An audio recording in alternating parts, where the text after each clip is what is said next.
And your life changed so drastically to go from, a regular job, janitor, to making millions of dollars and going to the Super Bowl. That's a huge, drastic change. And then being so young with that amount of money, what did you learn about budgeting? We still got the youth. So still using our platform to show kids, man, it don't stop just because one career was over. You can go do whatever you want. And going to go play in Japan and having that opportunity to go play over there, everybody say playing overseas is this and that. Well, sure, you need film. And football and in sports, they say the eye in the sky doesn't lie. Well, shoot, as long as you put in great work ethic and you discipline and dedicated to your craft, you should have great film. What's up, you guys? It's your girl Bianca B, and welcome to the Bianca B Show, where we talk about business, finances, and friendships. I'm super excited about this guest. He is an entrepreneur, former NFL player, an aspiring NBA player, and a philanthropist, and also a really good friend of mine. We went to high school together, and I'm so proud of him. So I had to get him on the podcast. What up, Devin Funchess? How are you? What's going on? Thank you so much for taking the time out to talk to me. You are busy. You are a businessman. You are out here. And I wanted to talk to you because there's so many people who are going into college this year and may end up going to the NFL or NBA. And so I feel like you have been such an inspiration to the Detroit culture and Michigan State, and you have done so much. So I kind of want to talk about when you first went to college, did you know that you wanted to go into the NFL? Yeah, I actually told everybody when I got up to school, I said, yeah, I'm only here for 3 years and I'm gonna go to the NFL, no matter the round, no matter what the pick, no matter anything. I'm not a school guy. I need the real world experience. That's awesome. And so when you got drafted, it was in what, 2015, right? Yep, 2015. Yes. And you were so young and, making that type of move and being a businessman. What did you learn about the NFL? So, being where we're from, you really don't understand like the reality of that top echelon of life living. You always just had a dream and aspiration, like, yeah, I'm gonna get there. So when I got there, it was a vibe, my rookie year, 15-1. But then you got the reality when I went 6-10 that next year. But then you saw the moods change in the building. You saw like the real structure. You seen everything happy. And then you seen like the moods change, people having bad days. And it was like, you saw the corporate structure and stuff. You saw people getting fired because lack thereof. And that's just because we was losing games by 2 points. You feel me? And it's like, you saw like the reality of life.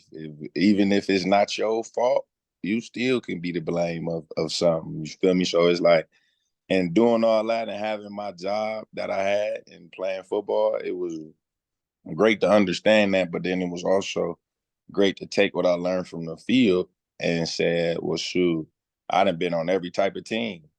15-1, 6-10, 11-5, and 7-9, a little bit of everything with the Panthers. So I pretty much know what type of culture we had in each year. So I kind of took that and said, well, that 15-1 year was the same year that you remember when we went to the state championship in football. It was that feeling where everybody was lit every weekend.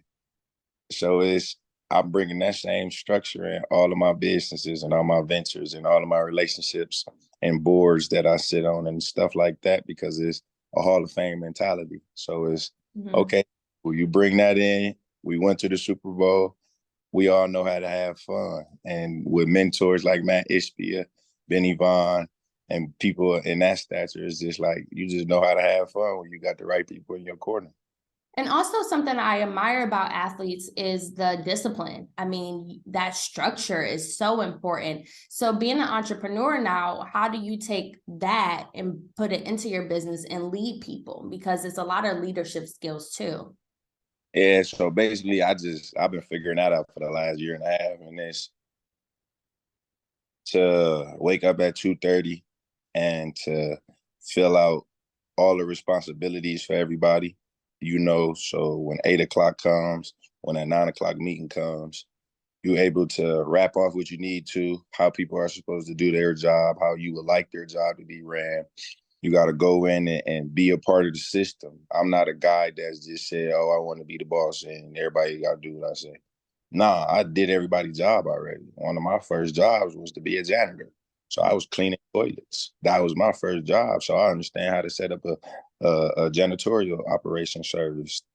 And from there is I done had some of the craziest hectic jobs where it was no respect as being a janitor to all the respect in the world with being a football player. So I just took it from there, and you never know who's in the room.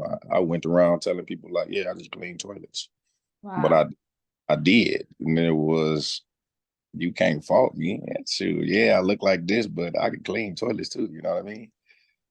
So That's awesome.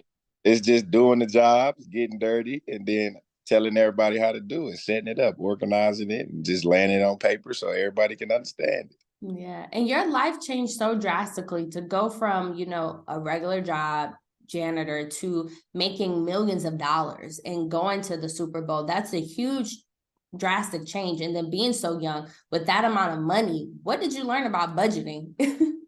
Everything. I had a teacher in Michigan, Lynn Middleton. He had got me prepared before I went to the league, and I pretty much set up my finances and structure to where I was living on a minimalist type mentality, and my checks were big, large, but for that whole year, I was only allotted a certain amount of money per month. So it That's was smart.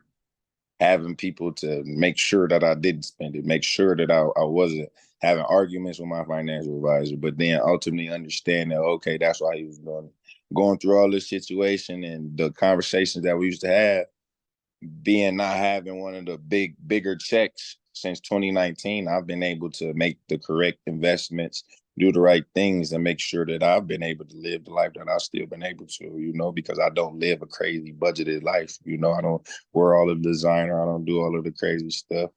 I invest in myself. This is my water company. I use my water. I don't use other people's stuff.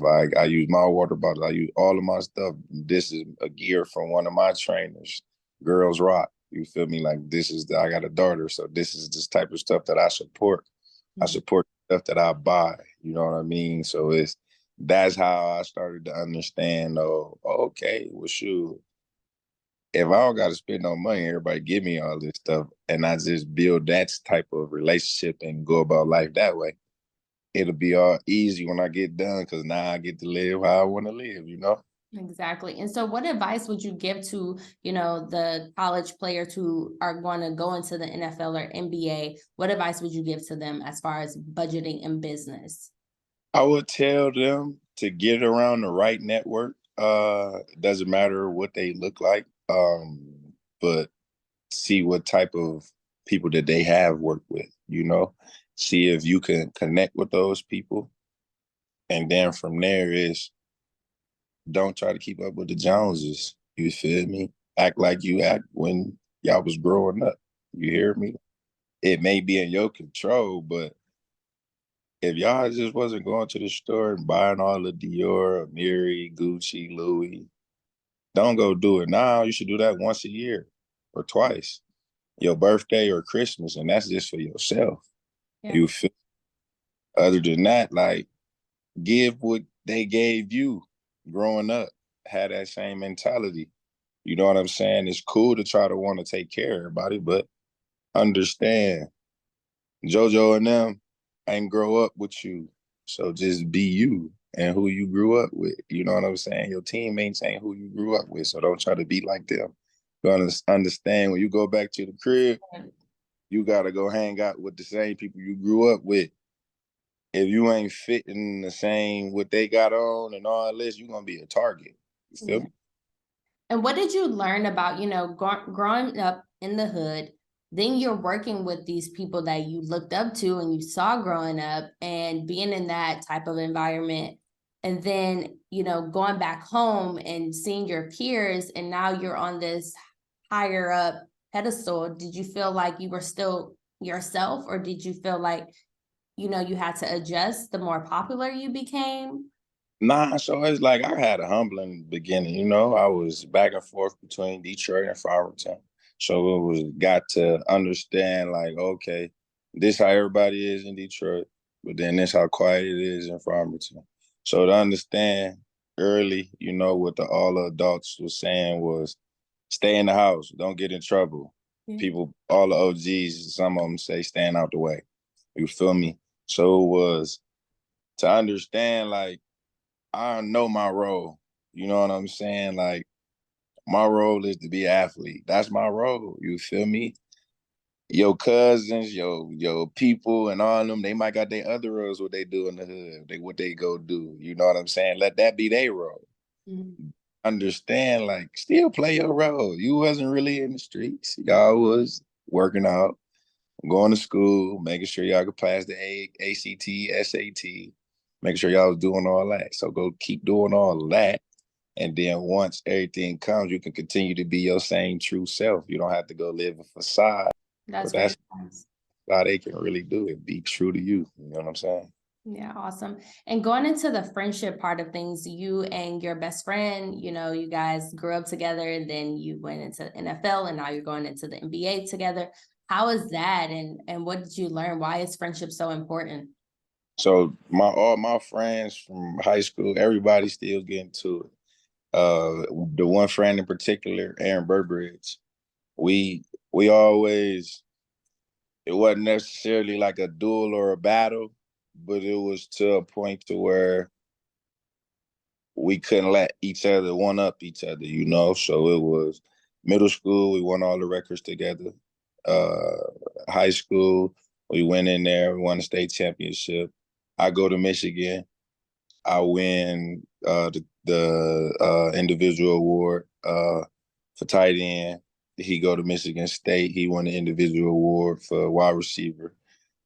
Then we both go to the league. So it's the dream that we had to go do. We necessarily didn't like football, but it was something that, shoot, Harrison good at football. Let's go take advantage of it. Right. Or was it good? Basketball team wasn't good. So we always used to hoop together, but it was to a point where like, man, we took advantage of that. So now we going to a point to where we both retired from the NFL. And I was telling him, like, shoot, I got an opportunity to go hoop. He like, shoot, I ain't doing nothing. I could go hoop too. So we work out, you know what I'm saying? He work out with one of my mans over here, Will, and I just been working out everywhere. And I'm sending him the clips on what I've been doing. So it's still having that, like I'm 28, about to be 29. Mm-hmm. We still got the youth. So still using our platform to show kids, man, it don't stop just because one career was over. You can go do whatever you want. And going to go play in Japan and having that opportunity to go play over there, everybody say playing overseas is this and that. Well, sure, you need film. And in football and in sports, they say the eye in the sky doesn't lie. Well, shoot, as long as you put in great work ethic and you discipline and dedicated to your craft, you should have great film. So it's not proving nobody wrong. It's just putting in the work to see what it looks like, having fun doing it, loving the game. You know what I'm saying? It's a form of therapy. So it's like, shoot, it's something that you can only dream of, and we actually get to live it in our reality. Our kids got this. You feel me? December the 1st. So it's like I know that it's divine opportunity, divine intervention for our whole upbringing. So it's just like everything we went through, everything you went through, everything everybody go through. You feel me? It was meant for their individual journey through this life. You feel me? So it's just like we're gonna keep turning up. I want to keep representing Detroit the right way, Yep. the state of Michigan the right way. You feel me? My alumni, like everywhere I went, you feel me? Like all my schools that I went to, I just want to represent everybody the proper way. You feel me? Let everybody know how Detroit does it and the state of Michigan, how hard we work. You know what I mean? So it's just if we the two that got to do it on the athletic end, not saying that Sauce and Jordan Lewis and Brandon Graham and Donovan Peoples Jones and all of these people not doing it, you know what I'm saying? But we're gonna do something that is went from football to basketball. So it's just like I wanna personally, just keep that dream going for the kids. You know, you can go be whatever you want to be, man. Don't let one door close and not see what the other sport can do. You know what I mean? Exactly. And what we talked about recently was your philanthropy work and what you want to do for the city, which is so cool. And so if you could just share with our viewers, like, and people who are watching, what is next for you? So basically, you know, LeBron opened up his I Promise school, and I'm going to go open up my Funchess Academy. You know, I got some of my network working to go look at some schools. I see that somebody got denied with Cooley. I got another school that I'm going to go look at in Detroit. You know, I'm gonna just bring the business and technology aspect to the education system, and then making it more of an IMG type style for the kids on the sporting realm. I done spent thousands and thousands of dollars on getting my body fixed, having the right people around me, and having it structured the right way. You know what I'm saying? Doing it the right way. It don't cost millions. Like all these, and it don't cost millions. I probably spend less than $60,000 just to keep my body healthy each year. So it's to understand this and understand to put the right education into them, having my water being an alkaline detox water, you know, filtration system, doing that, putting in the right water to clean out their gut. Gut health is the number one cause in disease and cancer.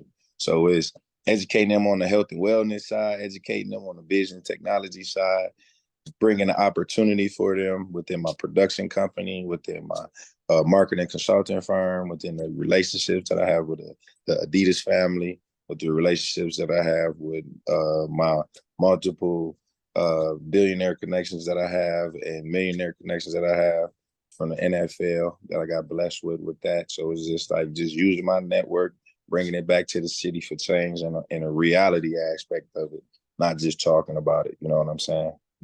Amazing. I love that. And what do you want your legacy to leave? You know what I'm saying? What are like 3 things that you want to leave behind for your legacy? Because you should be very proud. Let's start there. Because I think a lot of times, before you get to your answer, I think a lot of times we don't soak in those moments and those achievements. And I know for myself, especially, like, you have achieved so much and you don't take it in. So what do you want your legacy to be? Uh, well, I want my family to be proud of me. I want my daughter to know that she got a lit dad and that care about her. And then the last one is I want the whole world to know Uncle Funch care about them. You know what I'm saying? Like, I'm here for them. I was kidnapped at 4 years old. You know what I'm saying? So that trauma drove me to go say, well, I want to be whatever I want to be since that day. You know what I'm saying? Since I was 4 years old, I just been on the mission to do and be whoever I want to be. And if you know me, you know that's true. I'm gonna say what I want to say whenever I want to say, and I'm gonna be who I want to be. I've been the same person since I was born. Well, really, I've been the same person since I was awoken at 4 with that traumatic experience. So it's just, I want everybody, kids, adults, whoever, to know Uncle Funch love them. You feel me? And just want to see them win at life. And I don't want nothing else from you. If I give you advice, if I do anything, it's free. It's free game. I got you. I did not know that. Oh yeah, no, Yeah. It's gonna be in the book. Yeah, I'm gonna write my book and come on my documentary for the first couple of years of my life. So it's gonna be lit before I go to my journey. But I appreciate that, though. I appreciate no worries. Yeah. So where can people follow you? Where can people stay up to date in your merchandise and things like that? Right now, my website and all that's coming out by my birthday. So, but you can follow me on Instagram at Uncle Funch. That's what that is. That's what I'm on the most. That's the only thing I know how to use for real, for real. So at Uncle Funch on Instagram. And from there, you know, I DM you, I kick it with you. I ain't no weirdo. So I'm here to make sure everybody get to where they need to get. You know what I'm saying? I'm trying to retire by 30. For real, on the business aspect side, even though I just started at 27, I want to retire at 30. So I got blessed at 20 with a whole lot of money. And then at 30, I just want to say, well, all of my businesses are up and running and I don't really have to do anything anymore. And I delegated it off to all of my family members and people I trust. And from there, it's just like, I want everybody to be lit like I was at 20, you feel me? So when I'm living my basketball life, it's just all fun because everybody I want to have the blueprint for everybody. You feel me? That's amazing. Make sure you guys follow me at It's Bianca B and the Bianca B Show. Thank you again, Devin. It's always so good to see you, and I'm so proud of you. I appreciate you, and y'all have a wonderful day.